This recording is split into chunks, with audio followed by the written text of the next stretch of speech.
In digital Marathi, जनतेच्या हक्काचं व्यासपीठ। गुरुवारी मध्यरात्री पोलीस ठाण्यात आगामी सण उत्सव आणि निवडणुका यांच्या पार्श्वभूमीवर पोलीस आणि शांतता कमिटी यांच्यात एक महत्त्वपूर्ण बैठक पार पडली। या बैठकीत गुढीपाडवा, चेटीचंद, होळी या सणांमध्ये तसेच आगामी लोकसभा निवडणुकीदरम्यान शांतता टिकावून ठेवण्यासाठी या बैठकीचे आयोजन करण्यात आले होते। आज पोलीस स्टेशन या ठिकाणी शांतता कमिटी सदस्यांची बैठक, महिला दक्षता समितीची बैठक घेण्यात आली।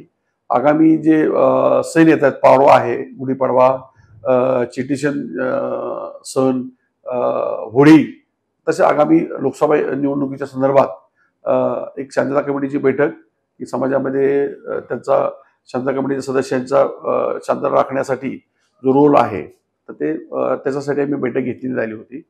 तर ते बैठक आज पार पाडलेली आहे। शांतता कमिटी सदस्यांची काही अडचणी असेल त्याही समजून घेतल्या आम्ही आणि त्यांना योग्य ते मार्गदर्शन करण्यात आलेलं आहे।